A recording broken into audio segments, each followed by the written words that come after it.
আজকে স্বরূপনগর পত্রিকার অনলাইনে আমাদের সাথে থাকার জন্য আপনাদেরকে সাধুবাদ জানাই। আমি সৈয়দ রেজওয়ানুল হাবিব। আপনারা দেখছেন আজকের বিশেষ বিশেষ খবর। এবং সারাপুর নির্মাণ অঞ্চল তৃণমূল কংগ্রেসের ডাকে আজকের এই মহতী কর্মী সভার আয়োজন করা হয়েছে। এখানে উপস্থিত আছেন ব্রজগোপাল বিশ্বাস, শ্রদ্ধেয় কর্মাধ্যক্ষ। এখানে আমাদের সকলের নেতা স্বরূপনগর বিধানসভা, পাশাপাশি এই পঞ্চায়েতের সমস্ত এবং বুথের যে সমস্ত মেম্বার, জনপ্রতিনিধি, পঞ্চায়েত সমিতির মেম্বার শঙ্করদা এখানে আছে, পাশাপাশি অন্যান্য নেতৃত্ব সকলকে জাতীয়তাবাদী শুভেচ্ছা অভিনন্দন জানাই। এবং সর্বোপরি এখানে উপস্থিত আছে আমাদের জেলা পরিষদের সদস্য বিশ্বনাথ সরকার।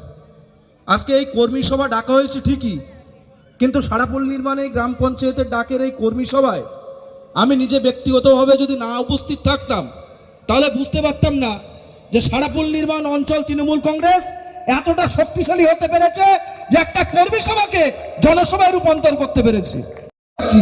কিন্তু তার জন্যে শুধুমাত্র একেবারে মমতা বন্দ্যোপাধ্যায় সরকার এবং সরাসরি মুখ্যমন্ত্রীর দিকে যে আঙুল তুলেছিল সিপিএম এবং বিজেপির যোগ সাজসে, এবং একটা শ্রেণীর মিডিয়া তারা টাকার বিনিময়ে সরকার এবং তৃণমূল কংগ্রেস দলকে যেভাবে কালিমালিপ্ত করতে উদ্যত হয়েছিল, মাসের পর মাস ধরে কলকাতার রাজপথ অবরুদ্ধ করে দিয়েছিল, মানুষদের মধ্যে বিভ্রান্তি সৃষ্টি করেছিল, তার জবাব এই 6টি উপনির্বাচনের ফলাফলের মধ্য দিয়ে বাংলার আপামর জনগণ দেখতে পেয়েছে যে 6টি উপনির্বাচন, 6টি বিধানসভার যে উপনির্বাচন, সেখানে মমতা বন্দ্যোপাধ্যায়ের ঝুলিতে বাংলার মানুষ তাদের দোয়া আশীর্বাদ দিয়ে আবারও পশ্চিমবঙ্গে বিধানসভায় তৃণমূল কংগ্রেসের 6 জন বিধায়ককে পাঠাচ্ছে। এর জন্য আমরা দায়বদ্ধ মানুষের কাছে।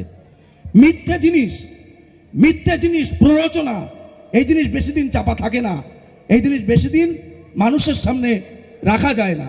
মানুষের চোখ ফুটেছে, সোশ্যাল মিডিয়া, অন্যান্য মিডিয়া, খবরের কাগজ, আমরা প্রত্যেক সবকিছু পড়ে ভারতবর্ষের যে আইন ব্যবস্থা, ভারতবর্ষের কোর্ট, হাইকোর্ট এবং সুপ্রিম কোর্টের আইন ব্যবস্থা দেখে আমরা কিন্তু দেখতে পাচ্ছি যে সরকারকে যারা কালিমালিপ্ত করতে চেয়েছিল তারা কিভাবে পিছনের দিকে চলে গেছে এবং মানুষের রায় সামনে চলে এসছে। যাই হোক, আজকে আমরা বিজয় পরবর্তী সময়ে এই মনে হয় সর্বপ্রথম একটা বড় জনসভা করতে সফল হয়েছি।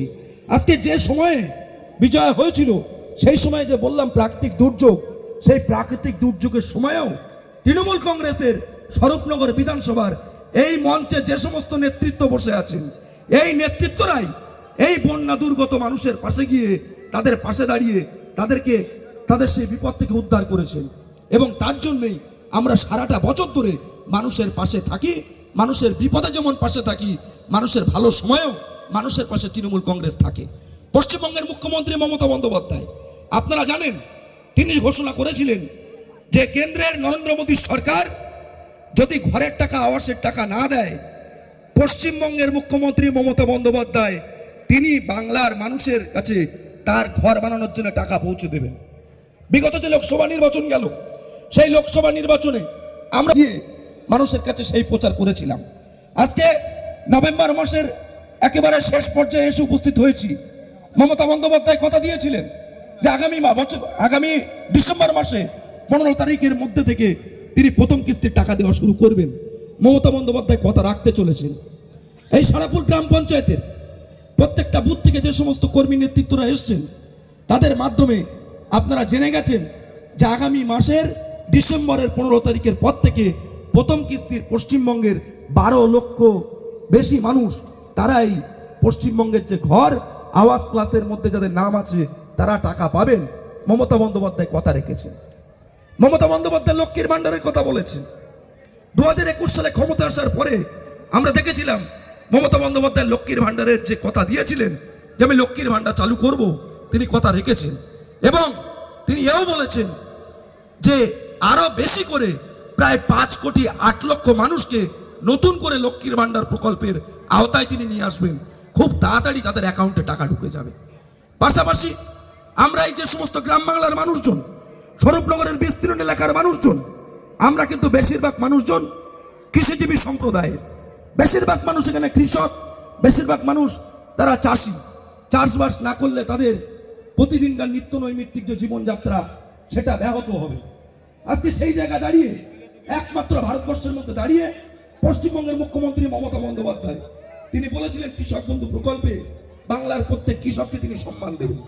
কৃষক বন্ধু প্রকল্প চালু হয়েছে, নতুন করে আরো বেশি করে প্রায় 8 কোটিরও বেশি মানুষ নতুন করে কৃষক বন্ধু প্রকল্পের আওতাভুক্ত হতে চলেছে। শুধু তাই নয়, প্রত্যেকটা সামাজিক যোজনায় বয়স্ক ভাতা, বিধবা ভাতার সুদ থেকে শুরু করে মমতা বন্দ্যোপাধ্যায় যে কথা দিয়েছিলেন সেই কথা মমতা বন্দ্যোপাধ্যায় রাখবে। আজকে তার জন্য বিরোধী শুধু নয়, সমাজের সর্বস্তরের মানুষের কাছে গিয়ে আমরা একথা জোর গলায় বলতে পারি, আমরা সেই নেতৃত্ব দল করি, আমরা সেই দল করি যে দল করে মমতা বন্দ্যোপাধ্যায়ের নীতি আদর্শ ছড়িয়ে দেওয়া যায় এবং পশ্চিমবঙ্গের প্রত্যেকটা মানুষের কাছে গিয়ে উন্নয়ন পৌঁছে দেওয়া যায়।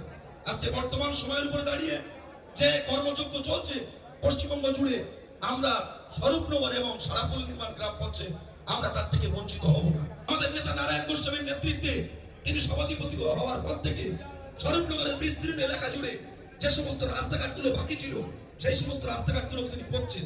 শুধু তাই নয়, আমাদের পাশে সর্বক্ষণের প্রহরী হয়ে স্বরূপনগরের ভূমিপুত্র নারায়ণ গোস্বামী তিনি কিন্তু উপস্থিত আছেন, তিনি আমাদের পাশে আছেন।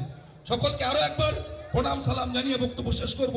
জয় হিন্দ, বন্দে মাতরম, তৃণমূল কংগ্রেস জিন্দাবাদ, মমতা ব্যানার্জি জিন্দাবাদ, অভিষেক ব্যানার্জি জিন্দাবাদ, আমাদের নেতা নারায়ণ গোস্বামী জিন্দাবাদ। ইতিমধ্যে আরো মানুষ আমাদের পাকা রাস্তার উপর দাঁড়িয়ে আছেন, আমি তাদেরকে অনুরোধ করব ধীরে ধীরে আমাদের সঙ্গে সহযোগিতা করবার জন্য, সঙ্গে সেই সহযোগিতার হাত বাড়িয়ে দেন। যাই হোক, এবারে আপনাদের সামনে বক্তব্য রাখবেন আমাদের দীর্ঘদিনের লড়াই সংগ্রামের